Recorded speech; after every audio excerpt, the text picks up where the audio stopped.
Hello everyone, आप सबका advance surveying के इस कोर्स में बहुत बहुत स्वागत है। आज हम लोगों का ये फर्स्ट लेक्चर है।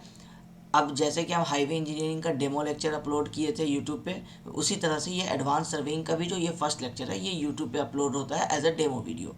तो जो स्टूडेंट अगर आप यूट्यूब पे देख रहे हैं, अगर आप जानना चाहते हैं कि एडवांस सर्वेइंग में हम किस तरीके से पढ़ाएंगे, मेरा नोट्स किस तरीके का होगा, मेरे समझाने का तरीका क्या होगा, तो वो सारी चीज़ें इस वाले वीडियो में कवर हो जाएंगी।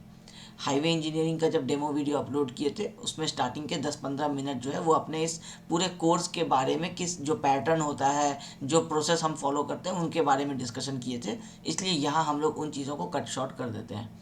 आप अगर हाईवे इंजीनियरिंग का भी डेमो वीडियो देखे होंगे तो स्टार्टिंग का वो जो 10 मिनट है वो एक तरह से सारे सब्जेक्ट्स पे अप्लाई होता है। हम उसी पैटर्न्स में आगे बढ़ते हैं। अब जैसा कि हम आपको पहले भी बताए थे कि आपका ये वाला जो लेक्चर फर्स्ट है ये यूट्यूब पे डेमो वीडियो की तरह जाएगा, और जो ये वाला नोट्स है जो unit number 1 plane table survey का है एडवांस सर्वे में, इसका भी जो नोट्स है ये आपके जो मेरा टेलीग्राम ग्रुप है डैट सर सिविल, इस पे भी ये पीडीएफ शेयर हो जाएगा। यूट्यूब पे भी पॉसिबल होगा तो उसका लिंक शेयर कर देंगे। ये नोट्स और ये जो डेमो लेक्चर है ये दोनों आपको बताएगा कि इस यूनिट में हम आगे जब बढ़ेंगे तो हम किस तरीके से प्रोसीड करेंगे। नोट्स आपका कंप्लीटली इसी तरह से लिखा हुआ रहेगा। अब जिन टॉपिक्स के नोट्स अभी फ़िलहाल नहीं लिखे हुए हैं वो टॉपिक जैसे जैसे हम लोग डिस्कशन करेंगे, आगे बढ़ेंगे, वैसे वैसे ही उसका जो नोट्स होगा वो भी हम प्रिपेयर करते रहेंगे। तो ये हम आपको जो डेमो दिखा रहे हैं ये एक तरह से इसलिए दिखा रहे हैं कि आपको पता रहे कि नोट्स अगर हम प्रोवाइड कर रहे हैं, फॉर एग्जांपल अगर आपका इंस्ट्रूमेंट का ही नोट्स प्रोवाइड कर रहे हैं तो इंस्ट्रूमेंट में डायग्राम भी है, उसके ऊपर थ्योरी भी है, और टोटल चीज़ें जो आपके एसबीटी के अकॉर्डिंग 4 मार्क्स या 6 मार्क्स का हो सकता है वो सारी चीज़ें हम उसी को देख करके कवर किए हैं। ऑब्वियसली जब आप ये फुल कोर्स लेते हैं तो फुल कोर्स थियोरेटिकल होगा, एक तरह से आप कह सकते हैं लेंदी कोर्स होता है, क्योंकि उसमें हम आपको जो कॉलेज स्टूडेंट हैं 4th सेम वाले उनको टारगेट में रख करके एडवांस सर्वेइंग पढ़ाते हैं। लेकिन साथ साथ हम क्या करेंगे कि हम आपको इस तरह से नोट्स जब भी हम आपको पढ़ाया करेंगे तो हम इस तरह से क्लाउड बना करके जो भी इन्फॉर्मेशन यहाँ लिखेंगे वो एक जो इन्फॉर्मेशन है वो आपको याद कर लेना है हमेशा के लिए। क्यों? क्योंकि आप 4th सेमेस्टर के स्टूडेंट हैं, आपको लगभग 1 साल की पढ़ाई आपके पास और है, 1 से 1.5 साल। उसके बाद आप कोई ना कोई डिप्लोमा लेवल का एंट्रेंस एग्ज़ाम, जो जेई लेवल का जितना भी एग्ज़ाम्स होता है आप उसके लिए एलिजिबल हो जाएंगे जैसे ही आपके पास डिग्री आएगा। फिर आप जब पढ़ना शुरू करेंगे कॉम्पिटिटिव एग्ज़ाम के लिए किसी कोचिंग वगैरह में जाएंगे तो वहाँ बहुत जल्दी पढ़ाई होगी। वहाँ 6-7 महीने 8 महीने में पूरे आपको जो बीटेक डिप्लोमा लेवल पे जो सिलेबस था वो टोटल कवर होगा। और उसमें भी एसबीटी लेवल से लगभग एसबीटी 60% होता है किसी भी जेई लेवल के एग्ज़ाम का। 40% टॉपिक्स और हैं जो यहाँ डिस्कस नहीं हुए हैं, जो आपके सिलेबस में भी नहीं है। तो हम जब जब यहाँ पे क्लाउड बनाएंगे, क्लाउड बना करके जब भी हम साइड में कोई इंपॉर्टेंट इन्फॉर्मेशन देंगे, मेरा आपको सजेशन रहेगा कि आप नोट कॉपी में उसको नोट डाउन रखें, क्योंकि ये वो चीज़ें हैं जो अभी तो फ़िलहाल आपको एक की पॉइंट का काम करेगी। और वो की पॉइंट अगर याद रह गया तो कल को आप 1.5 साल बाद जब इन चीज़ों को भूल रहे होंगे और जब आप उसको दोबारा से पढ़ने के लिए जाएंगे तो उस समय आपको वो की पॉइंट्स ही होता है जो आपको सारी चीज़ों को वापस याद दिलाता है। ठीक है, तो मेरा जो पढ़ाने का जब 4th सेमेस्टर 5th सेमेस्टर और 6th सेमेस्टर को जब हम पढ़ाते हैं तो हम कॉम्पिटिटिव एग्ज़ाम को भी ध्यान में रखते हुए पढ़ाते हैं, क्योंकि सारे जो सिविल इंजीनियर्स हैं उनका पहला टारगेट ही होता है कि वो कोई कॉम्पिटिटिव एग्ज़ाम निकाले। ठीक है, तो बहुत ज़्यादा उसमें हम हाई लेवल पे जाएंगे नहीं। जो आपका रिक्वायरमेंट है, आपका कोर्स में आपको 4th सेमेस्टर के पेपर्स पास करना रिक्वायरमेंट है, तो वो 95% वही फुलफ़िल होता है। 5% क्योंकि जब आप किसी चीज़ के लिए पे कर रहे हैं तो ओवरऑल नॉलेज देना मेरी जिम्मेदारी है, तो हम आपको वो नॉलेज प्रोवाइड कर देते हैं। आप उसको नहीं ध्यान रखेंगे तो भी आपका काम सेमेस्टर में हो जाएगा, आप 70 में 68 अटेम्प्ट कर पाएंगे शायद, लेकिन वो ध्यान रखेंगे तो एक बहुत अच्छे उस सब्जेक्ट पे आपको कमांड हो जाएगा। ठीक है, तो यही प्रोसेस मेरा सारे सब्जेक्ट्स में ऑलमोस्ट फॉलो होता है। अब हम लोग जब एडवांस सर्वेइंग पढ़ रहे हैं तो हम लोग बेसिक सर्वेइंग जब 3rd सेम में पढ़े थे तो बेसिक सर्वेइंग में हम लोग क्या क्या पढ़े थे? हम लोग पढ़े थे चेन सर्वे के बारे में, ब्रॉडली बता रहे हैं कि चेन सर्वे हम लोग पढ़े थे। हम लोग पढ़े थे आपको कंपास सर्वे, हम लोग पढ़े थे लेवलिंग, कॉन्टूरिंग, और एक लास्ट यूनिट हम लोग पढ़े थे एरिया एंड वॉल्यूम मेजरमेंट, जो प्लानीमीटर को यूज़ करके बहुत छोटा सा यूनिट था आपका। ठीक है, अब यही जो आप 3rd सेमेस्टर में पढ़े थे इसी चीज़ों को हम क्या करेंगे, कनेक्ट करेंगे आपके इस फोर्थ सेमेस्टर वाले आपके इसमें सिलेबस में। अब कैसे कनेक्ट करेंगे, आप अगर पिछला आप नहीं भी पढ़े हैं, आप जैसे भी इसको याद कर रखे थे, आप एग्ज़ाम दे दिए हैं, हम आपको पुराना भी याद दिला देंगे और नया भी याद दिला देंगे। और जब आप इनसे कंपेयर कीजिएगा, क्योंकि थर्ड सेम और फोर्थ सेम मिला करके आपका सर्वेइंग है, थर्ड सेम बेसिक सर्वेइंग है, फोर्थ सेम एडवांस सर्वेइंग है, तो ऑब्वियसली कोई भी चीज़ का एडवांस किसी न किसी चीज़ के बेसिक से आया होगा। तो ज़रूरी नहीं है एग्जैक्टली मैच करेगा, मगर हर चीज़ का लॉजिक जो होगा वो हम इसको यूज़ करके प्लेन टेबल सर्वे समझा देंगे। तो इससे क्या होता है कि जो पुराना है वो हम भूलने नहीं देंगे और नई चीज़ों को हम आपको समझा देंगे, याद दिला देंगे। अब प्लेन टेबल सर्विंग, जैसे अब इस यूनिट पे आते हैं, ये यूनिट आपको एसबीटी कहता है कि 10 आवर्स के लगभग कंप्लीट होना चाहिए। अब ये 10 आवर्स के अप्रॉक्सीमेटली आगे पीछे रहेगा, 8 to 10 आवर्स लगना चाहिए। ये यूनिट है आपका कंप्लीट थ्योरेटिकल, और थ्योरेटिकल होने के साथ साथ इसमें से ऑब्जेक्टिव के भी चांसेस बनते हैं, क्योंकि इसमें ऑब्जेक्टिव्स का भी पॉइंट बहुत सारा है और थ्योरी का पॉइंट तो सारा है ही। और थ्योरी अब क्योंकि 10 आवर का है, तो आप मान के चलिए कि अभी एग्जैक्टली अगर इसका लगभग 10 मार्क्स का क्वेश्चन जो है वो इस वाले यूनिट से बनता है। तो अगर 10 मार्क्स का क्वेश्चन में 4 मार्क्स का थ्योरी बना, तो 4 मार्क्स का 2 थ्योरी हो जाएगा और 2 आपका ऑब्जेक्टिव हो जाएगा। अगर 6 मार्क्स का थ्योरी बना, तो फिर समझ लीजिए 4 मार्क्स का भी थ्योरी ही बनेगा, फिर ऑब्जेक्टिव इसमें से नहीं पूछेगा। और या नहीं तो फिर आपको 6 का ऑब्जेक्ट थ्योरी पूछ करके आपको 4 ऑब्जेक्टिव्स पूछ लेगा 20 में से, प्लेन टेबल सर्वे में से। तो ये कोई आपका ऑप्शन जो है इस तरह से करके वो 10 मार्क्स को डिस्ट्रीब्यूट करेगा। तो इसका मतलब है कि आपको इस टॉपिक को डिटेल में पढ़ना है, सारे टॉपिक को। जैसे आपका principles of plane table survey है, अब ये क्या है, ये सिर्फ 2 मार्क्स का एक टॉपिक है, तो ये 4 मार्क्स में आने के चांसेस नहीं के बराबर है। लेकिन क्या कर सकता है कि 2+2 करके कोई क्वेश्चन बना सकता है 2 पार्ट में, जैसे डिफाइन द फॉलोइंग टर्म्स या एक्सप्लेन द फॉलोइंग टर्म्स, और आपको एक दे देगा principle of plane table survey और दूसरा आपको दे देगा orientation of plane table by back sighting for example. तो उस तरह से भी आपको टॉपिक्स को सारे को अलग अलग पढ़ना पड़ेगा। एसेसरीज कंप्लीट आपका टॉपिक है प्लेन टेबल में, ये पूरा का पूरा 4 मार्क्स का एक थ्योरी बन सकता है। टेलीस्कोपिक एलिडेट इसी पार्ट्स के अंदर में ही आता है, ये दोनों कंबाइंड एक ही टॉपिक हुआ।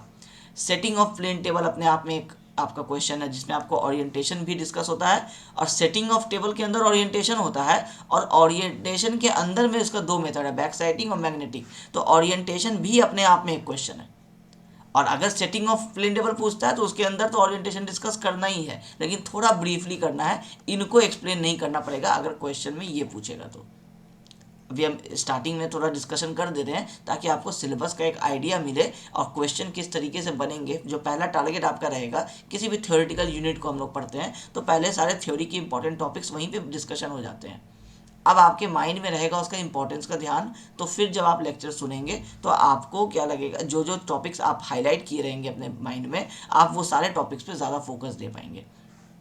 मेथड्स ऑफ प्लेन टेबलिंग अपने आप में तीनों एक क्वेश्चन है, और मेरे हिसाब से तो ये 6 मार्क्स के क्वेश्चन है, लेकिन हो सकता है 4 मार्क्स में पूछ ले, बट मेरे हिसाब से ये 6 मार्क्स का क्वेश्चन होना चाहिए, क्योंकि ये लेंदी भी है, इसमें डायग्राम भी है, और यही आपका जो है ना ये कोर है इस पूरे यूनिट का। जो आप पढ़ रहे हैं प्लेन टेबल सर्वे, वो एक्चुअली आप इन मेथड्स के लिए पढ़ रहे हैं, और यही 3 मेथड्स आपके कॉलेज में जब आप लैब का प्रैक्टिकल करेंगे, तो आपके कॉलेजेस में अगर इंस्ट्रूमेंट आ गया होगा प्लेन टेबल, तो आपको यही 3 मेथड, पहले वाले 1-2 लैब जो होंगे वो तो आपको इंस्ट्रूमेंट यूज़ करना सिखाया जाएगा, ओरिएंटेशन करना सिखाया जाएगा, और बाद में जब आपका पूरे 1 महीने में अगर 4 लैब होता है आपका, तो पहला 2 लैब तो आपको इनमें चला जाएगा, 1 या 2 लैब। अब रिमेनिंग 2-3 लैब्स में आपको ये तीनों मेथड्स एक एक करके कराए जाएंगे। तो ये वहाँ आप जो सीखेंगे प्रैक्टिकल, अगर आप ये कोर्स लिए हुए हैं, अगर आप पहले पढ़ रहे हैं, तो आपका पहले ही हम अगर यहाँ तक पहुँच जाएंगे, तो जब आप प्रैक्टिकल करने जाएंगे ना, तो आपको एग्जैक्टली पता चलेगा कि क्यों हम लोग इतना इसको इम्पोर्टेंट समझ रहे हैं, क्यों हम इस मेथड से किस तरीके से हम अपना काम करने वाले हैं। क्योंकि अब आप पास आउट होंगे, फिर आपको साइट पर जाएंगे, मान लेते हैं कि चलो प्लेन टेबल अब बहुत ज़्यादा यूज़ नहीं होता है, ऑब्सोलीट हो गया है, लेकिन आपको पता होना चाहिए अगर इंटरव्यू में कहीं क्वेश्चन पूछ लिया गया कि क्यों ऐसा, मतलब ये मेथड्स में मेन उसका, अगर आपको डायरेक्टली डेफिनेशन वगैरह इंटरव्यू में कभी नहीं पूछता है, आपको अंदर का कुछ चीज़ पूछेगा इंपॉर्टेंट, उसके लिए एक किसी भी टॉपिक का ओवरऑल नॉलेज होने की ज़रूरत है। तो जब आप 6 7 8 लेक्चर जो भी हमको लगेगा उसमें जब आप ये पूरा प्लेन टेबल सर्वेइंग आप हमसे सुनेंगे तो आपको ओवरऑल आपको आइडिया हो जाएगा कि आपको इस वाले यूनिट में प्लेन टेबल सर्वे क्या होता है। ठीक है, तो ये हो गया हम लोगों का सिलेबस वाला डिस्कशन। अब जो हम आपको बोल रहे थे कि हम आपको कनेक्ट कर देंगे, अब पहले समझिए आप चेन सर्वे में क्या करते थे। आप चेन सर्वे में हम अगर ब्रॉडली बोले तो आप कोई भी एक अपना एरिया का आप प्लान ड्रॉ कर लेते थे। ऐसा कह सकते हैं कि प्लान ऑफ एरिया। आप चेन सर्वे में क्या किया, आप एक लाइन यहाँ, एक लाइन यहाँ, एक लाइन यहाँ, एक लाइन यहाँ, मान लीजिए आपके ये 4 कंट्रोल पॉइंट्स होंगे तो आप इन चारों कंट्रोल पॉइंट्स को मेन लाइन से कनेक्ट कर दिए। ये आपका वो एरिया होगा जिसका आपका मतलब आपका ये प्लॉट है जिसका आप एरिया निकालना चाह रहे थे। और एरिया निकालने के लिए हम लोग इसको क्या किया, जैसे मान लीजिए ये बेस लाइन हो गया, लॉन्गेस्ट लाइन, फिर हम लोग यहाँ से कुछ लाइंस इस तरह से निकाले और ये 4 ट्रायंगल बन गए, चारों ट्रायंगल का एरिया ऐड कर दिए, जो आप एसबीटी में अभी नहीं किए होंगे अपने न्यूमेरिकल्स वगैरह के लिए, मगर आप जब बीटेक में पढ़ेंगे तो इसका एरिया निकालने के लिए आपको दिया जाता है जो A1 + A2 + A3 + A4 होता है। ये आपकी चेन सर्वे में। उसके बाद आप आ गए कॉम्पास सर्वे में। तो कॉम्पास सर्वे में आप क्या किए, एंगुलर मेजरमेंट किए। इसको हम कह सकते हैं चेन सर्वे में कि आप लीनियर मेजरमेंट किए, सिर्फ आप लेंथ वगैरह नापे। कॉम्पास सर्वे में आप एंगुलर मेजरमेंट किए। अब यही वाला जैसे ये लाइन है तो हम मेरा इनके बीच का एंगल्स कितना होगा, ये वाला एंगल्स, तो ये आप चेन सर्वे में नहीं किए, ये आप किए कॉम्पास सर्वे में। मान लीजिए हम अगर किसी एक नॉर्थ के रेस्पेक्ट में इस वाले लाइन का आपको एंगल पूछ लें तो वो एंगल कहलाता है बियरिंग। जो नॉर्थ के रेस्पेक्ट में, मैग्नेटिक नॉर्थ या ट्रू नॉर्थ के रेस्पेक्ट में जो आप किसी लाइन का आप एंगल पूछते हैं तो नॉर्थ के रेस्पेक्ट में जो एंगल बताएगा वो कहला जाएगा बियरिंग। तो आप ये बियरिंग वगैरह निकालते हैं।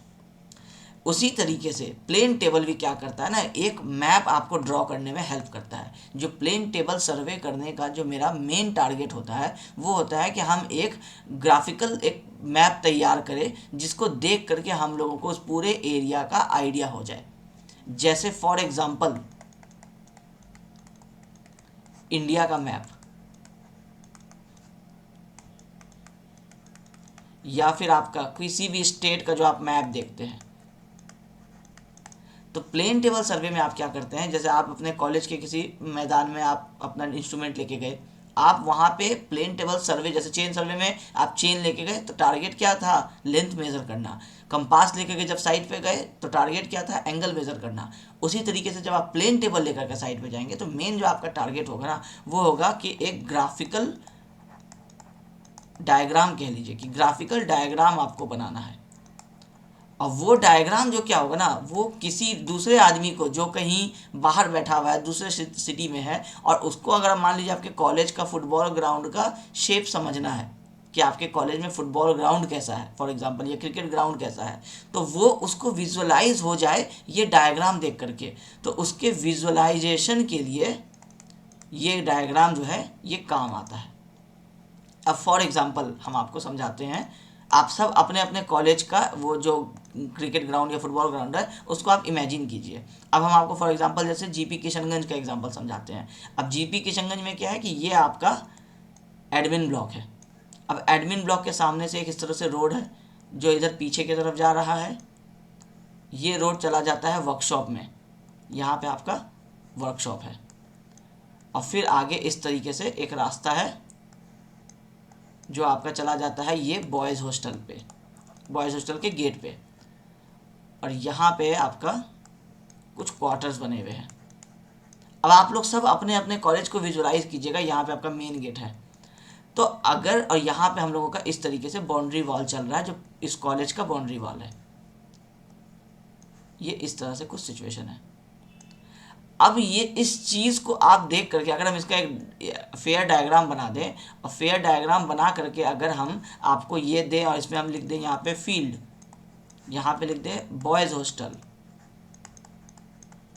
यहाँ पे लिख दें एडमिन ब्लॉक, तो क्या आप इसको देख करके एक आइडिया तो बना सकते हैं ना कि अगर आपको मान लीजिए कल को ऑडिटोरियम बनाना हुआ, अब ऑडिटोरियम बनाना हुआ और आप फील्ड को भी यूज़ नहीं करना चाहते हैं तो आप पूछेंगे कि यहाँ सामने में क्या है, पहला इन्फॉर्मेशन। दूसरा आप पता करेंगे कि यहाँ पे खाली जगह पे क्या है, फिर आप जानना चाहेंगे यहाँ पे क्या है, तो यहाँ मान लीजिए गर्ल्स हॉस्टल है, तो आपको समझ में आ गया कि इधर क्वार्टर्स है फैकल्टी के, यहाँ गर्ल्स हॉस्टल है, यहाँ फील्ड है, तो आप इस वाले जगह को यूज़ करना चाहेंगे या फिर इस वाले जगह को यूज़ करना चाहेंगे। अब वो डिपेंड होता है कि आप कितना बड़ा ऑडिटोरियम बनाएंगे या कुछ भी आप बनाने वाले हैं अगर। तो ये आपको हम क्या बताएं, यहाँ से बैठे बैठे एक विजुअलाइजेशन दिए कि आपको समझ में आ जाए कि कोई एक पार्टिकुलर जगह जैसे गवर्नमेंट पॉलिटेक्निक किशनगंज जो है वो किस तरीके का उसका ओवरऑल स्ट्रक्चर है। तो हम क्या किए, एक कह सकते हैं आप कि हम एक मैप तैयार किए। अब आप इसको मैप कह लीजिए, प्लान कह लीजिए, ड्राइंग कह लीजिए, कुछ भी आप कह लीजिए। ओवरऑल हम आपको एक विजुअलाइजेशन करने में हेल्प किए एक ग्राफिकल डायग्राम की मदद से। हम ये जो ग्राफिकल डायग्राम बनाए, अब ये डायग्राम में हम ये वाला लेंथ जो है ये मेज़र तो नहीं किए अभी हम क्या किए, बस एक अंदाज में आपको कुछ इस तरीके से बना दिए। अब इसको जब आप स्केल पे ड्रॉ करेंगे तो थोड़ा ये क्या होगा, परफेक्शन की तरफ जाएगा। अब ये रोड अगर आपका स्ट्रेट नहीं हो करके, अगर ये रोड आपका कुछ ऐसा है, तो जब आप इसको एग्जैक्टली कोई एक डायग्राम साइड पे खड़े होकर के जब सारे पॉइंट्स को, मान लीजिए हम आपको ये 4 पॉइंट्स दे दें ग्राउंड का, आप चारों पॉइंट्स को अगर आप मेज़र कर लीजिए, उसका लेंथ मेज़र कर लीजिए, एडमिन ब्लॉक के ये पॉइंट्स का लेंथ मेज़र कर लीजिए, तो आपको समझ में आ जाएगा ना कि एडमिन ब्लॉक के एंड से लेके फुटबॉल ग्राउंड स्टार्ट होने के बीच में कितना स्पेस है। ये चीज़ भी तो आपको हेल्प करेगा ना, जो विजुलाइज करेगा उसको। यहाँ पे जैसे आप लिख रखे होंगे 1 centimetre is equal to 1 metre, for example आप अपना स्केल बता दिए। अब वो क्या करेगा, अपना एक स्केल लेगा और उसको ड्राइंग पे रखेगा और इसको मेज़र करेगा और देखेगा कि ये 3 सेंटीमीटर है। इसका मतलब है वो क्या मानेगा कि 3 मीटर ग्राउंड पे मेरा डिस्टेंस है। ये सारी चीज़ें आप बेसिक सर्वेइंग में पढ़े थे, हम उसको एक बार दोबारा रिपीट कर रहे हैं। कहीं से भी स्केल में कोई डाउट होगा तो यहाँ क्लियर हो जाना चाहिए। स्केल का मतलब है कि आपका ग्राउंड का एक्चुअल डिस्टेंस को आप शीट पे कितने डिस्टेंस में दिखा रहे हैं, उसको लिखा जाता है इस तरीके से कि ये आपका ड्राइंग शीट में है इज इक्वल टू ये आपका ग्राउंड में एक्चुअल वाला है। तो 1 सेंटीमीटर बराबर 1 मीटर है। अभी हम इंजीनियर स्केल में लिखे। अब इसी में आता था एक रिप्रेजेंटेटिव फ्रैक्शन, जिसमें हम लोग इसी को क्या करते हैं, एक सिंगल यूनिट में दिखाते हैं। जैसे हम अगर डिसाइड कर लें कि हम सेंटीमीटर में दिखाने वाले हैं, तो हम क्या करेंगे कि 1:, अब 1 मीटर में कितना सेंटीमीटर है, 100, तो हम इसको 1:100 बना देंगे। एक ही चीज़ है, आप 1 सेंटीमीटर बराबर 1 मीटर लिखिए तो कहला जाएगा इंजीनियर स्केल। अगर आप 1:100 लिखेंगे तो कहला जाएगा रिप्रेजेंटेटिव फ्रैक्शन। लिखने के तरीके के ऊपर है। तो कोई भी जो बाहर इस मैप को देखेगा और जब ये एक्यूरेट बना हुआ होगा तो इसको ये मेज़र करेगा तो उसको समझ में आ जाएगा कि यहाँ पे 3 मीटर है। तो उसको ये समझ में आ जाएगा कि हाईवे इंजीनियरिंग में आप पढ़े हुए हैं कि व्हीकल का मैक्सिमम विड्थ कितना होता है, 2.5 मीटर। तो 2.5 मीटर का एक यहाँ से बड़ा सा ट्रक भी अगर क्रॉस करना होगा तो वो पॉसिबल है। अब ये चीज़ें क्लियर हो गया उसको। अब वो सोचेगा कि यहाँ पे अगर आपका ऑडिटोरियम बनाना है तो ये कितना, प्लान में ये कितना जगह है, तो ये लेंथ इनटू विड्थ उसको पता करना है। वो स्केल से यहाँ मेज़र करेगा और उसको समझ में आ जाएगा कि इस वाले वर्कशॉप के पीछे में हम लोगों का कितना स्पेस खाली है। वो एक स्टैंडर्ड ऑडिटोरियम बनाने में हेल्प करेगा या नहीं करेगा, ये चीज़ उसको वहाँ से पता चल जाता है। ये वाला जो डायग्राम है ना, इसी चीज़ को हम बनाते हैं प्लेन टेबल सर्वे से। एक टेबल लेते हैं, प्लेन होता है। जैसे आप अपना, अगर आप फर्स्ट ईयर में आप ग्राफिक्स किए होंगे या बिल्डिंग इंजीनियरिंग ग्राफिक्स पेपर आपका होगा, तो आप उसमें क्या करते थे कि आप ड्राइंग बनाते थे। तो उसका जो टेबल होता था वो कुछ ऐसा इंक्लाइंड होता था और यहाँ आगे और पीछे आपका सपोर्ट रहता था जिसके ऊपर ये टेबल फिक्स रहता था। प्लेन टेबल क्या होता है, यही इसी साइज़ का टेबल होगा लेकिन ये स्ट्रेट होगा, और स्ट्रेट होगा तो इसके सपोर्ट्स यहाँ नहीं लगे होंगे, बीच में इस तरीके से आपका एक ट्राइपॉड स्टैंड होता है, उस ट्राइपॉड के ऊपर में आप इस टेबल को फिक्स करेंगे और फिर इसके ऊपर आप कागज़ शीट रख करके तब आप साइड पे खड़े होकर के ड्राइंग करेंगे। मतलब जो चीज़ आप फर्स्ट सेमेस्टर सेकेंड सेमेस्टर में पढ़े थे इंजीनियरिंग ग्राफिक्स में, उसी चीज़ को आप लैब में रूम में करते थे अपने ड्राइंग हॉल में। अब उसी चीज़ को आपको टेबल चेंज कर लेना है, बेसिक फॉर्मेट यही रहेगा। अगर वहाँ भी आपको शीट को फिक्स करना है तो आप यहाँ भी क्लिप्स का यूज़ करते थे शीट को फिक्स करने के लिए, यहाँ भी क्लिप्स का यूज़ करेंगे शीट को फिक्स करने के लिए। रेनफॉल होगा तो नहीं कर सकते हैं ये वाला सर्वे। आपको बहुत ज़्यादा धूप होगा तो भी आपको प्रॉब्लम होगा। हो सकता है मिराज इफेक्ट आपको देखने को मिलेगा, तो आप जिस चीज़ को देख रहे हैं आगे, जैसे आपका अभी हम एक ड्राइंग बनाए थे जिसमें आपका मान लीजिए बहुत दूर के पॉइंट को यहाँ से देख रहे हैं, हो सकता है मिराज इफेक्ट यहाँ पे आ रहा हो, उसके वजह से आप देख ही नहीं पा रहे हो। तो कुल मिला करके ये बहुत ज़्यादा फेवरेट एक तरह से आप कह सकते हैं कि सर्वेइंग नहीं है, ये अब यूज़ नहीं किया जाता है कहीं पे, मगर कॉम्पिटिटिव एग्ज़ाम के लिए बहुत अच्छा टॉपिक है। पहला। दूसरा कि आप क्योंकि आपके सिलेबस में है और वो भी 10 आवर्स देख करके ही आपको समझ में आ जाएगा कि जनरली 48 आवर्स का हम लोगों का कोई भी पेपर जो होता है वो हार्डली 40 टू 50 आवर्स के बीच में होता है, जिसमें से 48 आवर्स जनरल में सारा पेपर उतना ही घंटे का होता है। 48 में से 10 मतलब अप्रॉक्सीमेटली आप कह सकते हैं कि 20% से थोड़ा ज़्यादा, तो 20% ही मान लीजिए कि 20% अगर इस यूनिट का वेटेज है, इसका मतलब है कि एग्जाम में 70 मार्क्स में 10 मार्क्स का क्वेश्चन तो इसमें से पूछेगा ही पूछेगा। तो इसलिए भी आपको पढ़ना पड़ेगा, नॉलेज होना चाहिए कॉम्पिटिटिव एग्जाम में। और दूसरा कि इंटरव्यू में भी उसको पता है कि प्लेन टेबल नहीं यूज़ होगा, लेकिन एटलीस्ट वो ये जानना चाहता है, कोई भी जो रिक्रूटर होता है जो नौकरी देता है वो ये जानना चाहता है कि कॉलेज में तो क्योंकि प्लेन टेबल की पढ़ाई होती है, अब प्लेन टेबल ही हम लोगों को क्या है कि एक रफ एक डायग्राम बनाने में हेल्प करता है, तो वो आपसे सवाल पूछेगा कि आपको प्लेन टेबल यूज़ करना आता है या नहीं आता है। तो इसीलिए इस यूनिट को हल्के में नहीं लिया जाता है। क्यों? और दूसरा कि जब आप इस तरीके का यूनिट पढ़ते हैं तो कोशिश कीजिए कि लेक्चर को स्किप मत कीजिए, फास्ट फॉरवर्ड करके मत देखिए। पहली बार में आप स्लोली जो हम जब समझा रहे हैं आप उसको सुन लीजिए, थोड़ा टाइम लगेगा, थोड़ा डेटा लगेगा, मगर पहली बार सुन लीजिए। 10 दिन के बाद अगर आपको फिर वो याद नहीं रहता तो दोबारा आप आएंगे तो आप 1.5 के स्पीड पे भी अगर आप देखेंगे ना तो आपको इसलिए क्लियर हो जाएगा क्योंकि आप पहले आपके ब्रेन में सारी चीज़ें जो है वो एडजस्ट हो चुकी हैं। और ये क्योंकि अब एक नया टाइप का सर्वे आप पढ़ रहे हैं, आप अपने लाइफ में पहली बार इस तरीके का सर्वे का डिस्कशन सुनेंगे तो बहुत सारे टर्म्स आप नए नए सुनेंगे। इसमें जो जो आपके इंस्ट्रूमेंट यूज़ होते हैं, जैसे आप देखेंगे टेलीस्कोपिक एलिडेड, अब आप एलिडेड वर्ड पहली बार सुन रहे हैं तो आपको इसको एब्जॉर्ब करने में प्रॉब्लम होगा। तो इसलिए जब आप एक बार सुनेंगे दोबारा रिपीट में स्पीड पे देखेंगे और जब तीसरे बार आप याद करने के लिए खोलेंगे इसको एग्ज़ाम के पहले तो आपको फाइनली ये सारी चीज़ें क्या होगा, आपका ब्रेन प्रोसेस कर लेगा। ठीक है, तो अब हम लोग बढ़ते हैं। आपको सबसे पहले हम कुछ डायग्राम्स दिखा देते हैं, बाद में फिर आएंगे सिलेबस पे। ये देखिए, ये आपका प्लेन टेबल है जो हम आपको एक्सप्लेन किए थे, वही तरीका जो हम हाईवे इंजीनियरिंग में आपको समझाए थे कि हम जो जिन चीज़ों को हम यहाँ एक्सप्लेन करते हैं वो सारी चीज़ें ही यहाँ आपको इंग्लिश में लिखी हुई रहेगी। तो आप जितनी देर आप मेरा लेक्चर सुनेंगे उसके बाद आप जिस टॉपिक को पढ़ेंगे आपको वो टॉपिक वही एग्जैक्टली चीज़ें होंगी लिखी हुई, क्योंकि बहुत सारे स्टूडेंट को इंग्लिश में प्रॉब्लम होता है। तो अगर आपको भी इंग्लिश में अगर थोड़ा इश्यू है, आपको याद करने में प्रॉब्लम होता है, तो आप पहले मेरा स्टोरी सुन लीजिए। मेरा स्टोरी सुन लीजिएगा, एक विजुअलाइजेशन हम क्रिएट कर देंगे, वो क्रिएट हो जाएगा तो आप टूटी फूटी इंग्लिश में भी अगर आप मेन टेक्निकल वर्ड्स जैसे आप यहाँ लिख देंगे, आपका ऑब्जर्वेशन जैसे एक टेक्निकल वर्ड हो जाता है, उसके बाद प्लेन टेबल सर्वेइंग तो आप लिखेंगे ही, फिर आप यहाँ पे मैप शीट ये सब यूज़ कर लेंगे, टोपोग्राफी यूज़ कर लेंगे, तो ये सब टेक्निकल वर्ड्स हैं। तो इन चीज़ों को जब आप लिख देंगे और ग्रामर थोड़ा बहुत मिस्टेक भी होगा ना तो एसबीटी में बहुत ज़्यादा इश्यू इसको लेकर के नहीं होता है। जो कॉपी चेक करते हैं टीचर्स वो भी ज़्यादा टारगेट करते हैं आपके नॉलेज को देखने की कि आप एग्जैक्टली क्या जानते हैं। तो वो जो टूटी फूटी इंग्लिश में भी आप लिखेंगे ना वो भी कई बार समझ में आ जाता है, भले उसमें 6/6 नहीं मिल के 5/6 लेकिन ज़रूर मिल जाता है। तो आपको इंग्लिश रटने का टेंशन नहीं लेना है, आप मेरी बातों को समझिए। अगर आपको सर्वेइंग समझ में आ गया, अगर आप किसी दूसरे को ये बात समझा सकते हैं बिना अपने नोट्स देखे हुए, इसका मतलब है कि वो टॉपिक आपको क्लियर हो गया है। और जब वो क्लियर हो गया है तो याद करना आसान होगा, क्योंकि हम जितनी चीज़ बोल रहे हैं वो सारी यहाँ कहीं ना कहीं लिखी हुई है। ठीक है, अब हम लोग स्टार्टिंग से स्टार्ट करते हैं। आपको हम प्लेन टेबल दिखा दिए ताकि आपको एक आइडिया समझ में आ जाए कि होने क्या वाला है। शीट है, उस पर हम लोग ड्राइंग बनाने वाले हैं। ये सिलेबस है आपका। पहला यूनिट हम लोग प्लेन टेबल सर्वे डिस्कस कर रहे हैं, दूसरा यूनिट इसके बाद थ्योरलाइट सर्वे आएगा।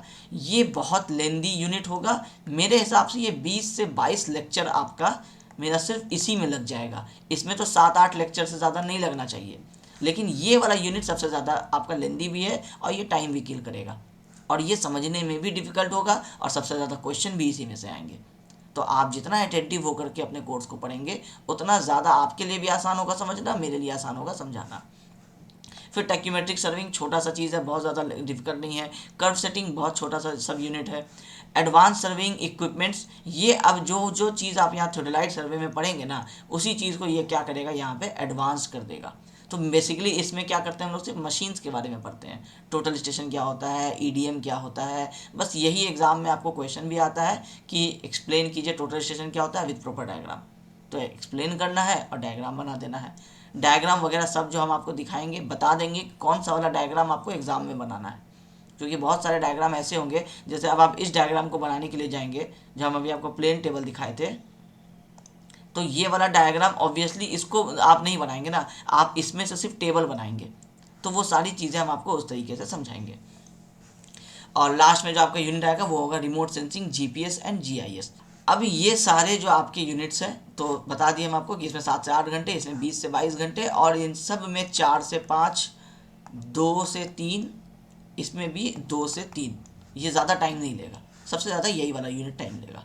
ठीक है, अब आते हैं हम लोग अपना जो एक्चुअल डिस्कशन है प्लेन टेबल सर्वे कि क्या होता है और कैसे होता है। ओवरऑल हम आपको समझा दिए कि क्या होता है, हम क्या बनाने वाले हैं। अब आपको कुछ इंस्ट्रूमेंट्स भी उसमें समझ में आने लग गए होंगे कि एक प्लेन टेबल होगा, एक ट्राइपॉड स्टैंड होगा, एक शीट होगा, और बाकी कुछ सामान है जो हम अभी आपको बताएंगे। अब प्लेन टेबल सर्वे क्या होता है, अब जो हम आपको एक्सप्लेन किए थे हम इसको रीडिंग देते हैं, आप मेरे साथ साथ रीडिंग देंगे, आपको समझ में आ जाएगा कि जो हम बताए थे वही लिखा हुआ है। The plane table surveying is the fast method of surveying. Obviously अगर आपको किसी ग्राउंड का आपको शीट पे ड्राइंग बनाना है, और क्योंकि ये सर्वे हम पहले ही बता देते हैं कि बहुत एक्यूरेट नहीं होता है, तो जब बहुत एक्यूरेट नहीं होता है तो आप इसमें क्या कर सकते हैं, स्पीड इंक्रीज कर सकते हैं।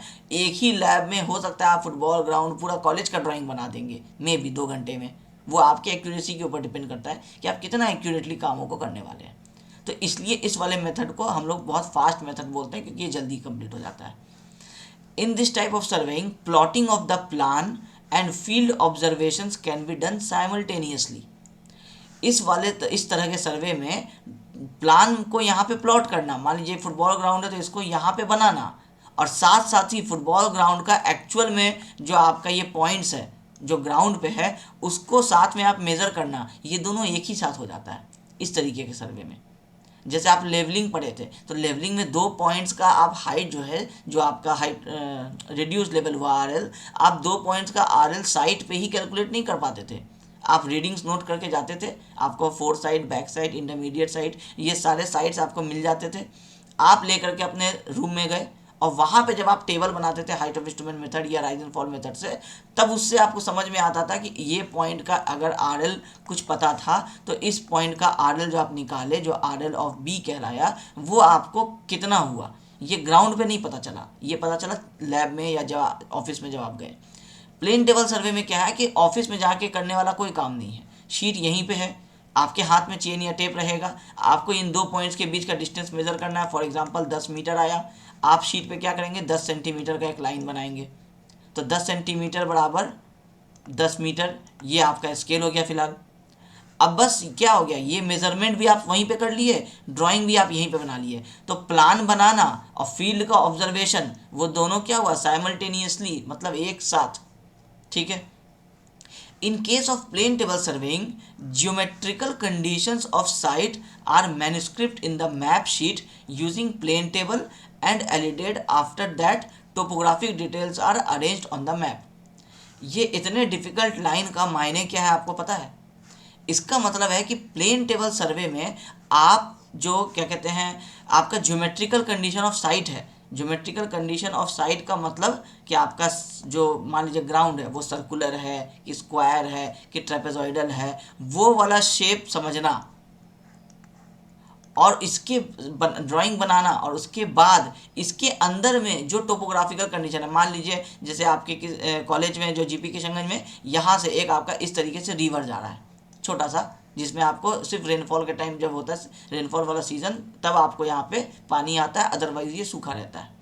तो ये आपको जो जा रहा है ये चीज़ मान लीजिए हो सकता है किसी कॉलेज में अगर कोई ऐसे इस तरह से जा रहा है, अब यहाँ पे आपको एक छोटा सा इस तरह से एक कलवर्ट बनाया हुआ है या ब्रिज बनाया हुआ है, तो ये इन्फॉर्मेशन हम क्या किए, ड्राइंग के अंदर में प्लॉट किए। पहले हम ये स्क्वायर अपना बाउंड्री बनाए ताकि मेरा फुटबॉल ग्राउंड का जो ज्योमेट्रिकल कंडीशन है वो ज्योमेट्रिकल कंडीशन पहले हम उसको फुलफिल कर लिए। जैसे ही मेरा ये प्लॉट हो गया उसके बाद हम क्या किए, अब अंदर की चीज़ों पे आते हैं कि चलो इसके बीच में यहाँ पे आपको फुटबॉल का पोस्ट है तो ये पोस्ट हम लोग बता देंगे, एक पोस्ट उधर है तो एक पोस्ट इधर भी होगा, इस तरीके से आपका पोस्ट हो जाएगा। यहाँ पे कोई रोड आ रहा है, यहाँ पे मान लीजिए कि आपका कोई एक इलेक्ट्रिक पोल है, यहाँ पे भी कोई आपका इलेक्ट्रिक पोल है। तो ये सारी चीज़ों को हम क्या करते हैं, इसको कहते हैं हम टोपोग्राफिकल फीचर, कि अंदर में ज़मीन का सिचुएशन कैसा है, टोपोग्राफी कैसा है। और ये जो हम बाहर से रेक्टेंगल बनाए थे, ये हो गया मेरा ज्योमेट्रिकल कंडीशन कि मेरा साइड एक्चुअली में स्क्वायर है कि रेक्टेंगल है। तो ये दोनों चीज़ों के बारे में यहाँ लिखा हुआ है। अब इसमें से कुछ वर्ड्स आप इजी भी लिख सकते हैं, हम इसको इजी कर देंगे। अभी हम इसको लिखे हैं, हमको फील हो रहा है कि ये थोड़ा सा इंग्लिश में डिफ़िकल्ट लाइन हो सकता है, हम इसको चेंज कर देंगे और हम इसको बहुत आसान लैंग्वेज में लिख देंगे, लेकिन लिखेंगे हम यही वाली बातें कि हम ज्योमेट्रिकल जो आपका कंडीशन है वो भी हम साइड पे बना सकते हैं, और साथ साथ हम उसमें क्या कर सकते हैं, टोपोग्राफिकल जो आपका इन्फॉर्मेशन है वो भी हम इसमें अरेंज कर देंगे। और ये हम कैसे किए, ये हम किए प्लेन टेबल और एलिडेट के हेल्प से। अब आप अभी सिलेबस में सुने हैं टेलीस्कोपिक एलिडेट आपका एक सिलेबस में एक पार्ट है। तो एक एलिडेट कोई इंस्ट्रूमेंट है जो हम आगे आपको एक्सप्लेन करेंगे, तो उस इंस्ट्रूमेंट की मदद से और प्लेन टेबल की मदद से। तो अब आपको ये भी समझ में आने लग जाएगा कि अगर आप इस डायग्राम को सही से देखेंगे तो आपका इसमें शीट है, आपका इसमें टेबल है, और आपका कोई एक ऐसा वाला इंस्ट्रूमेंट है और कुछ एक ये वाला ऐसा वाला इंस्ट्रूमेंट है। ये तो आपको समझ में आ जाएगा कि स्पिरिट लेवल है, ये तो चलो टेबल को लेवल करने के काम में आता होगा। अब एक इंस्ट्रूमेंट और है जो आपको यहाँ ये दिख रहा है, ये कहलाता है एलिडेड। ये सब चीज़ आगे आएगा, हम धीरे धीरे इन वर्ड्स को इसलिए डिस्कस करते जा रहे हैं क्योंकि आपको नोट्स में ये यहाँ कहीं लिखा हुआ था, यहाँ आपको मेंशन था। तो आपको, क्योंकि अभी हम आगे इंस्ट्रूमेंट नहीं पढ़ाए हैं, पहले हम प्लेन टेबल ही समझा रहे हैं, तो आपको समझ में आना चाहिए कि एग्जैक्टली जो है वो किस तरीके का इंस्ट्रूमेंट जो है वो इस सर्वे में यूज़ होने वाला है। तो एलिडेट कोई हम लोगों का एक इंस्ट्रूमेंट है जो हम लोग प्लेन टेबल सर्वे में यूज़ करते हैं, और बहुत इंपॉर्टेंट इंस्ट्रूमेंट है। ये नहीं होगा तो आपका प्लेन टेबल सर्वे नहीं हो पाएगा। ठीक है, तो ये हो गया मेरा प्लेन टेबल के बारे में एक इन्फॉर्मेशन कि हम मैप और अपना जो टोपोग्राफिकल इन्फॉर्मेशन है वो सारे हम लोग प्लेन टेबल में सर्वे में करते हैं। ये हम लोग एक साथ कर लेते हैं, क्यों? क्योंकि हम लोगों का मेजरमेंट जो ग्राउंड का है और जो शीट पे लाइन बनाने वाले हैं वो इन्फॉर्मेशन हम लोगों को साइट पे चाहिए होता है, तो हम ये सारा काम साइट पे ही कर लेते हैं। इसमें ऑफिस जाके करने वाला कोई काम नहीं है, और ये मेथड सबसे आसान और जल्दी है क्योंकि ये बहुत जल्दी आपको कवर हो जाता है, ज़्यादा एरिया आप जल्दी कवर कर लेते हैं, इसलिए फास्ट मेथड है। ये मेथड एक्यूरेट ज़्यादा नहीं होता है, लेस एक्यूरेट होता है। जितने भी आप मेथड्स अभी तक पढ़े हैं उन सारे का सबसे लेस एक्यूरेट अगर कोई मेथड है तो प्लेन टेबल सर्वे है। अब एग्जैक्ट आपको ऑब्जेक्टिव क्वेश्चन एग्जाम में आ जाएगा एसबीटी में कि इनमें से कौन सा मेथड है जो लीस्ट एक्यूरेट है। तो कुछ नहीं है, बस एक चीज़ याद रखिए, प्लेन टेबल सर्वे इस सर्वेइंग के सारे यूनिट्स में सबसे जो लीस्ट एक्यूरेट सर्वे है वो प्लेन टेबल सर्वे है। तो वहाँ से ये क्वेश्चन इस तरीके से बना सकता है। ठीक है, अब हम लोग जब प्लेन टेबल सर्वे कर रहे हैं तो आपको सिद्धांत समझ में आना चाहिए कि किस सिद्धांत को हम लोग इसमें फॉलो करेंगे। जैसे हम लोग कंपास में क्या किए, फोर बेयरिंग और बैक बेयरिंग के बीच का डिफरेंस 180 डिग्री होता है। हम लोग इस प्रिंसिपल को माने तब जा करके हम लोगों का वो जो कॉन्सेप्ट है वो बार बार fore bearing plus minus back bearing is equal to 180 degree पे आकर के अटकता था। उसी तरह से प्लेन टेबल का जो सिद्धांत है, जो प्रिंसिपल जिसको हम लोग कह रहे हैं, कि वो जो प्रिंसिपल है वो ये है कि ग्राउंड पे जो लाइन होगा और शीट पे जो आप लाइन बनाएंगे वो दोनों पैरेलल होगा एक दूसरे के। अगर ये नहीं होता है तो ये एग्जैक्टली शेप आप कभी नहीं उतार पाएंगे अपने टेबल पे। कैसे? अब इसके लिए हम यहाँ क्या किया, अलग अलग कलर के लाइंस बना दिए हैं। ये आपका green line, yellow line, sky line, black line और ब्लू लाइन, ये इतने सारे लाइन्स हैं। आप एग्जैक्टली शीट पे देखिए, जिस तरीके से यहाँ येलो है उसी तरीके से ऊपर आपका यहाँ येलो है, यहाँ स्काई है तो यहाँ स्काई है, यहाँ ब्लैक है, यहाँ ब्लैक है। अब अगर ये डायग्राम इस शेप का है, एक्चुअल में ग्राउंड पे अगर ये कुछ ऐसा शेप का है तो आपके शीट पे भी यही वाला शेप उतरना चाहिए ना। अगर आप इसका नाम दे रहे हैं ABCDE और हम बोल दे रहे हैं कि इस साइड में आपका नॉर्थ है, तो आप कहेंगे ना कि आपका पॉइंट C जो है वो नॉर्थ की तरफ पॉइंट कर रहा है। ठीक है, ये है ग्राउंड का कंडीशन। अब आप इस वाले टेबल को कहीं पे रखें, आप इसमें भी इधर नॉर्थ बताए, ये तो पहला काम आप कर दिए। और जब आप शीट बनाने लगे तो आपका ये जो आपका ब्लैक वाला लाइन है, आप क्या किए, इसको इधर बना दिए। अब जब ब्लैक वाले को इधर बनाए तो ग्रीन वाला उसके बाद आएगा तो इधर आएगा, स्काई ग्रीन के बाद है तो वो इधर आएगा। अब ये पूरा का पूरा क्या हुआ, प्लान रोटेट कर गया। अब ये ऑरेंज जो है वो यहाँ चला आएगा, ब्लू जो है वो यहाँ चला आएगा। अब आप कहेंगे कि अगर हम कहें ये पॉइंट C है, यहाँ भी हम अगर इस पॉइंट को ABC बोलने वाले थे, लेकिन अब ये ABCDE इस तरह से हो गया, तो अब आपका नॉर्थ की तरफ कौन सा पॉइंट कर रहा है, A पॉइंट कर रहा है। एक्चुअल में क्या था, नॉर्थ की तरफ ए पॉइंट नहीं कर रहा था, ये आपको साउथ के, इधर आपको नॉर्थ है, इधर साउथ है, तो इधर आपको वेस्ट, इधर आपको ईस्ट हो जाएगा, तो ये ईस्ट की तरफ पॉइंट आउट कर रहा है। तो इसको हम लोग क्या बोलते हैं, ओरिएंटेशन को बदल देना गलती से। अब आपको एक्चुअल में बनाना था ये, जिसमें आप बताते हैं कि जो नॉर्थ वाला साइड है उधर में ये वाला आपको एपेक्स पॉइंट दिख रहा है, लेकिन आप जो यहाँ डायग्राम बनाए अपने प्लेन टेबल में, मान लीजिए अगर आप इस प्रिंसिपल को नहीं फॉलो किए तो आप जो डायग्राम बनाएंगे वो आपका बन के आएगा कुछ ऐसा, जबकि वो बन के आना था कुछ ऐसा, कुछ ऐसा आना था। तो आपका क्या हुआ, डायग्राम अलग ही दिशा में कुछ बन गया। तो अगर आपका कॉलेज में एक बिल्डिंग इस तरीके से बना हुआ है तो आपके ड्राइंग के हिसाब से आपके कॉलेज में ये बिल्डिंग इस तरीके से बना हुआ आएगा। अब दोनों में कितना डिफरेंस है, बहुत ज़्यादा है। तो हम लोगों को जो प्रिंसिपल फॉलो करना है वो यही फॉलो करना है कि जो हम ग्राउंड पे लाइन खींचेंगे, जैसे किसी भी पॉइंट ए से लेकर के इसको, जैसे हम लोग बोल देते हैं ये बी सी, ये पॉइंट हो गया डी, ये पॉइंट हो गया ई, ये पॉइंट आपका यहाँ लिखा हुआ है ए, ये लिखा हुआ है बी, ये लिखा हुआ है सी। अगर हम ए बी को एक स्ट्रेट लाइन बना रहे हैं तो फिर ग्राउंड पे भी मेरा ए बी जो होगा वो एक स्ट्रेट लाइन होगा इस तरीके से। सॉरी, जो ग्राउंड पे अगर ए बी लाइन स्ट्रेट है इस तरीके से, तो शीट पे भी ए बी ऐसा होगा। ए ई अगर ग्राउंड पे ऐसा है इस तरीके से, तो शीट में भी ऐसा होगा। इसी तरीके से आप ऐसे करते हुए बनाते चले जाएंगे तो एग्जैक्टली यही वाला शीट इस पर बन जाएगा। तो ये वो प्रिंसिपल है प्लेन टेबल सर्वेइंग का, इसको हम लोग बोलते हैं पैरेललिज्म। यहाँ लिखा हुआ है पैरेललिज्म का मतलब क्या, कि लाइंस का पैरेलल होना आपका प्रिंसिपल है। अब क्या है उसी को एक्सप्लेन कर दिए यहाँ पे, the law of plane tabling is parallelism. जो प्रिंसिपल है, लॉ है, वो आपका पैरेललिज्म है। क्या है parallelism, meaning the rays drawn from station to items on the paper are parallel to the lines in the station to the objects on the ground. इसका कहने का मतलब है कि जो आपका स्टेशन है, स्टेशन किसको बोलते हैं, जहाँ पे आप इंस्ट्रूमेंट अभी यहाँ रखे हैं, इस वाले जगह को हम बोले स्टेशन। तो स्टेशन से किसी भी पॉइंट का जो आप लाइन एक मेजरमेंट लेते हैं, मान लीजिए आप एक टेप लिए और इस पॉइंट से इस पॉइंट का मेजरमेंट किए 10 मीटर और शीट पे आप उसको बनाए 10 सेंटीमीटर, कोई इशू नहीं है। लेकिन ये जो लाइन होगा ना, ये लाइन भी आपका क्या होगा, इसी लाइन के बिल्कुल पैरेलल होगा, नहीं तो फिर वही वाला प्रॉब्लम होगा, आपका गड़बड़ा जाएगा पूरा ड्राइंग। यही चीज़ यहाँ लिखा हुआ है, meaning the rays drawn from station to items on the paper. जैसे ये स्टेशन से पेपर पे ये आइटम है ई, ये है ए, ये है बी, इन सब पे जो आप लाइन ड्रॉ कर रहे हैं वो क्या होगा, वो पैरेलल होगा to the lines in the station to the objects on the ground. वो ग्राउंड पे जो लाइन खींचते आप इमेजिनरी, जब आप अगर खींचते तो उसके बिल्कुल ये पैरेलल होता। आपको बस इसी चीज़ को याद कर लेना है, क्योंकि एग्जाम में क्या करेगा, advantages and disadvantages of plane table surveying, ऐसे इसको ऐड कर देगा इस क्वेश्चन के साथ, बोलेगा explain about the principles of plane table survey and its advantages, इस तरह से लिख देगा। और ये क्वेश्चन आपको क्या दे देगा, 4 मार्क्स में दे देगा। अब 2 अलग अलग चीज़ पूछा है, एक तो प्लेन टेबल के बारे में, प्रिंसिपल के बारे में पूछा है, वो 2 मार्क्स का होगा ऑब्वियसली, और एडवांटेजेस का वो 2 मार्क्स आपको देने वाला होगा। दोनों में से जो भी चीज़ आप सही से एक्सप्लेन नहीं करेंगे उसका उस 2 नंबर में से काटेगा वो नंबर। ठीक है, तो उम्मीद करते हैं कि प्लेन टेबल का प्रिंसिपल समझने में आपको कोई इश्यू जो है वो नहीं हुआ होगा। ठीक है, तो आज क्योंकि हम लोगों का पहला वाला लेक्चर है तो हम लोग इसको बहुत ज़्यादा लेंदी अभी नहीं करते हैं। ये लेक्चर आपका यूट्यूब पे भी जाने वाला है। नेक्स्ट वाले क्लास में फिर हम लोग यहीं से आगे डिस्कशन करेंगे। सारे ही लेक्चर्स जो आप देखेंगे पहले वाले लेक्चर को छोड़ करके, वो आपके 1 आवर के एवरेज का होगा।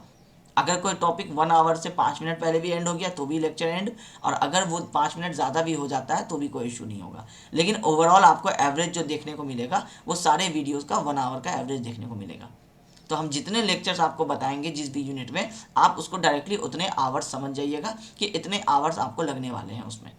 ठीक है, जो मेरा प्राइम टारगेट रहता है वो यही रहता है, वीडियो को बहुत लेंदी ना करें, क्योंकि अगर आपका पर डे का डेटा भी आप यूज़ करते हैं अपने बाकी कामों में, तो एक लेक्चर भी एटलीस्ट देखने के लिए आपके पास डेटा हो।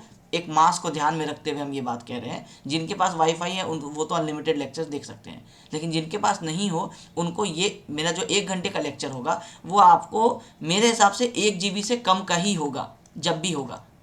अब आपका अगर 1.5 GB का डेटा है आपके पास तो आप दिन भर में 500 MB किसी काम में खर्च कर सकते हैं। अगर आपको पढ़ाई करनी है तो एटलीस्ट मेरे हिसाब से 700 MB से 1 GB का डेटा आपको मेरे लेक्चर्स के लिए रखने होंगे। वीडियो के क्वालिटी जो होते हैं वो हम इतना मीडियम रखते हैं कि आपका किसी भी सूरत में 1 GB से ज़्यादा का डेटा खर्च नहीं हो।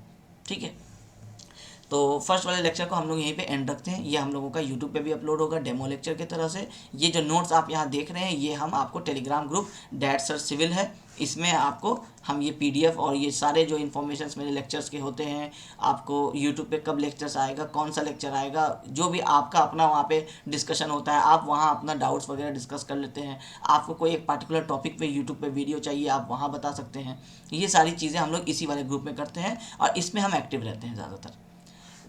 टेलीफोन नंबर भी आप रख सकते हैं, इसी पे आपका व्हाट्सएप भी है। आप अपना मान लीजिए आप कोई लेक्चर देख रहे हैं, आपको कोई लेक्चर में डाउट हुआ, वैसे तो आप लोगों का एक अलग से व्हाट्सएप ग्रुप बना हुआ रहेगा, लेकिन इनकेस अगर फिर भी आपको कहीं पे कोई डाउट होता है तो आप पर्सनली भी अगर हमसे कांटेक्ट करना चाहते हैं तो पहले आप व्हाट्सएप कर सकते हैं। हम जिस टाइम स्लॉट में फ्री रहेंगे, अगर हम उसी समय फ्री रहे तो वहीं डिस्कशन हो जाएगा, नहीं फ्री रहे तो हम आपको कोई टाइम बता देंगे। क्योंकि हो सकता है कि जिस समय आप फ़ोन करें हम किसी कोई दूसरा क्लास ले रहे हों या फिर हम कहीं और गए हुए हों, तो हम आपको बता देंगे कि हम कितने देर में आपके लिए अवेलेबल हो जाएंगे। फिर हम लोग आपके जो डाउट्स होंगे वो 1-to-1 डिस्कशन करके वहाँ पे एंड कर देंगे। ठीक है, तो ये नंबर भी आपको सेव रख लेना है और ये टेलीग्राम ग्रुप में भी आपको जुड़ जाना है।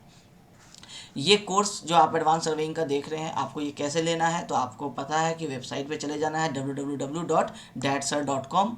इसमें आवर कोर्सेज सेक्शन है। आवर कोर्सेज के अंदर में जाएंगे और वहाँ आपको जितने भी आप अभी तक जो आप वेबसाइट पे जितने भी कोर्सेज देखेंगे, इसका मतलब है कि वो एक्टिव हैं या फिर वो लास्ट वाले सेमेस्टर में ही चले थे। आप उनको ऑप्ट कर सकते हैं। जो लास्ट सेमेस्टर के हैं वो रिकॉर्डेड कंप्लीट हो चुके होंगे। जो आप करंट अभी देख रहे हैं उनके लेक्चर्स डेली अपडेट होते रहेंगे। कोशिश रहेगी कि पहले 30-40 दिनों में ही हम आपके सिलेबस को कंप्लीट कर दें, लेकिन क्योंकि डिले हो सकता है, कभी कुछ आगे पीछे हो जाए, तो भी आपका 2 मंथ से ज़्यादा का मेरा टारगेट रहेगा कि हम उसमें सारे न्यूमेरिकल्स, ऑब्जेक्टिव्स, थ्योरीज, नोट्स, ये सारी चीज़ें आपको हम दे करके फ्री हो जाएं, ताकि आप भी उसको पढ़ेंगे या आप दूसरे सब्जेक्ट्स भी अगर पढ़ रहे हैं तो उसके लिए भी आपको टाइम लगेगा। तो हम अपने एंड से ये सारी चीज़ें कंप्लीट कर देंगे जितना जल्दी हो सके। तो आई होप कि आपको ये पहला वाला जो आप लेक्चर देख रहे हैं, आपको ये चीज़ें समझ में आई होंगी जो हम आपको आज समझा रहे हैं। मेरे पढ़ाने का तरीका, मेरे नोट्स में जो लिखे हैं नोट्स, उसका तरीका, आपको जो भी चीज़ें समझ में आती हैं या अगर आपको कोई अपना पर्सनल ओपिनियन है आपका, आप वो सारी चीज़ें हमसे शेयर कर सकते हैं। उम्मीद करते हैं आपको हम अब तक जो समझाए हैं प्लेन टेबल सर्वे से रिलेटेड, आपको वो सारी चीज़ें समझ में आ रही होंगी। Thank you.